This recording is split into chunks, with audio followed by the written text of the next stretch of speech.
They don't write songs about the kind of evil that hides behind money and power. Not out here, not under this sun. Out here, it's silent, quiet like a coffin, and when something bad happens, it don't scream. It just arrives uninvited, and it waits for someone fool enough to open the door. That morning, Caleb Thorne opened the door. It was a dry, heavy dawn in Tombstone, Arizona. Caleb stepped outside, coffee in hand, and the old wood creaking under his boots. The land stretched quiet in every direction, not a single wind blowing. He had come out to check on the livestock, but what caught his eye wasn't a stray cow. It was a wagon, small, old, and left near the fence. Did he? No driver, no tracks, just dust and heat. A mule stood tied to the post, chewing at nothing, like it had been waiting too long. And in the back of that wagon, under a torn canvas, was something or someone. There was a note tucked into the knot of rope, paid in full. Property delivered. Caleb narrowed his eyes. He hadn't ordered anything, and even if he had, no man sends property without a name or a knock. He stepped closer. The smell hit first sweat, blood, old fear. He pulled the canvas back slowly. There she was, a young woman, maybe in her early 20s, filthy, bruised, breathing shallow like her lungs weren't sure they wanted to keep going. Her wrists were tied, her lips cracked, and across her back, just barely visible, were deep, angry scars. Her eyes fluttered open. She looked at him like someone who'd already lived through death, and she whispered, "You paid for me, now finish it." Caleb didn't speak. He didn't ask question. He didn't even flinch. He just stared, because the truth is, some men fight wars and think they've seen hell, but hell ain't a battlefield. Hell is a human being dropped off at your door, carved up and left to rot, while somebody out there thinks they've done you a favor. He untied her wrist, carried her inside, set her down gently in the corner room, and for the first time in years, Caleb Thorne didn't know what to do next. But if you think this is just a story about a girl left at a stranger's doorstep, you haven't seen what she's carrying with her. Eliza didn't speak much the first few days. She slept like someone afraid to close their eyes too long. Caleb didn't push. He'd been around silence enough to know it had its own rhythm. Some men asked too many questions. He wasn't one of them. Instead, he kept her warm, left food where she could reach it, fresh water and a tin cup by the bed, never once crossed the room unless she was asleep or in need. That kind of quiet takes patience and maybe a little guilt, too. He'd seen those scars again when he changed her bandage, the way they curved down her back, deep and deliberate. It wasn't random. Somebody had taken their time with her like they were trying to write something. Caleb didn't ask, but he saw the way her shoulders tensed every time she heard boots on wood.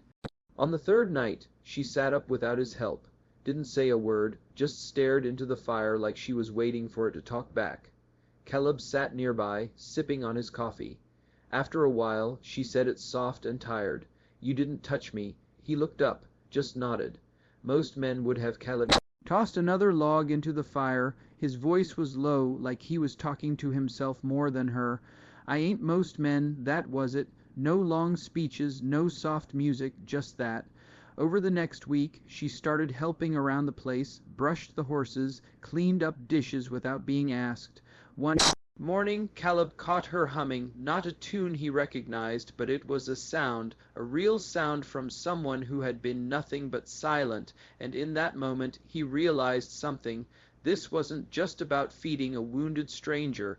It was about watching a soul climb back up from the edge of a hole nobody saw but her. But if you think healing is a straight path, you better buckle up, because what she's about to share is going to turn everything upside down. By the second week, the silence broke. It wasn't over supper, and it wasn't in the daylight. It came late when the fire burned low. The coyotes had gone quiet.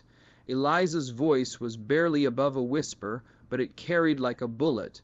She told Caleb what had happened, not all of it, just enough to make his jaw tighten. She had worked in the big house of the county official. Clean clothes, long hours, but decent enough at first. Then came the gambling, the debts, and when he couldn't pay, he used her like a poker chip. a bet he could afford to lose. One night she was hauled out, tied up, and branded by the very men who should have been upholding the law. That scar on her back, it wasn't random. It was a word carved. With a knife worthless, Caleb didn't answer. He just stared at the fire, but inside something boiled. He'd fought in wars, seen men gutted and left in the dirt, but nothing stuck like this. This wasn't war. This was cowardice, and it was happening under the flag he once bled for. Lisa looked at him then, waiting for him to say something, anything, but he didn't. He only stood, walked outside, and when he came back there was ink on his fingers and a letter on the table, a letter to an old army friend in Tucson who now carried some weight in the garrison. Caleb didn't need guns or fists. He needed proof, and Eliza's scars were proof enough. For the first time she saw a flicker of hope, not a smile, not laughter, but the simple fact that someone believed her pain was worth writing down. That was a start. Now I know folks watching this might be thinking, where does it go from here? And if you're still with me, chances are you want to know just how far Caleb's quiet rage will take him, and what that will mean for Eliza's fight to find herself again. That's the kind of story we tell here, and if you don't want to miss the rest, you might think about hitting that subscribe button. Keeps you at the fire with us, and believe me, and the fire is about to get hotter. A week later, the desert gave them a visitor, not the kind that knocks polite on the door. This one rode in close to sundown, dust rising behind his horse, hat pulled low, the kind of man you know to keep your eyes on. Caleb spotted him from the porch, and before the man even dismounted, Caleb felt that old tension crawl back into his chest. Trouble had a way of showing itself without saying a word. The man called out like he owned the place, asking if the delivery had been received. He didn't use her name, he didn't even call her a woman, just the delivery. That was enough to make Caleb's jaw tighten. He leaned on the post, kept his hand loose near his hip, but didn't draw. The man stepped down, boots hitting dirt hard, and his eyes flicked toward the cabin window.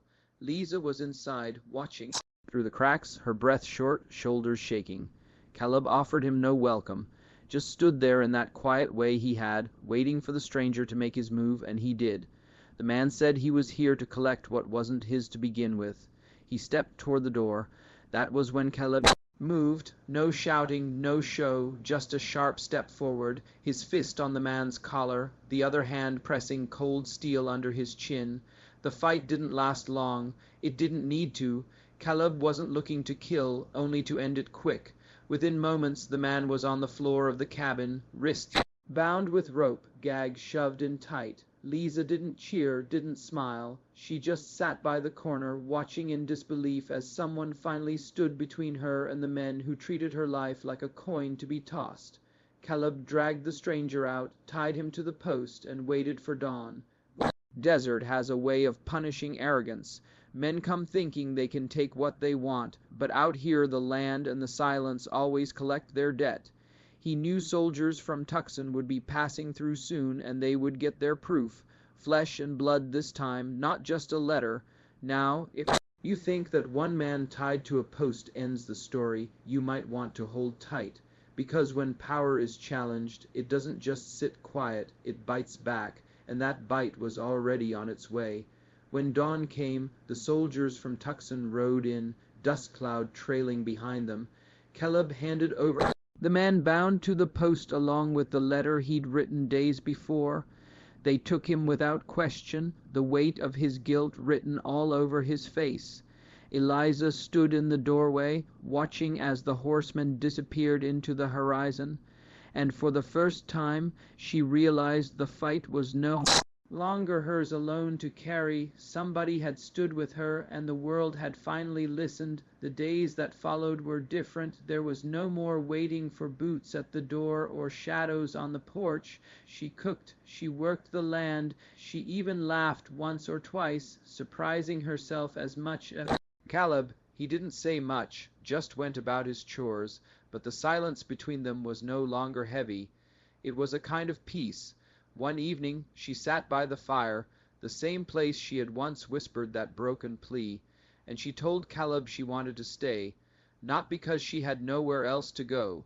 But because this was the first place that had given her a choice, Caleb didn't reply right away. He just nodded slow, the kind of nod that meant more than a dozen words. Out on that ranch, miles away from the noise of politics and greed, two people learned that healing doesn't always come in thunder or blood. Sometimes it comes quiet, in the sound of water boiling on the stove, in a scar that doesn't ache as much, in a man who chooses to listen instead of demand. Maybe that's what we forget too often, that sometimes the greatest strength is not in drawing a gun, but in choosing kindness when the world expects cruelty. And maybe the scars we carry, no matter how deep, are not the end of our story, but the proof we kept walking. Now, let me ask you this. If you were in Caleb's boots, would you have opened that canvas? Would you have carried her inside? Or would you have looked away like so many do? If this story moved you, take a moment to like this video and subscribe to the channel. It keeps you right here with us, where stories of the Old West remind us not only of who we were, but who we can still choose to be. Because in the end, the West was never just about land and guns. It was about people, how broken and brave.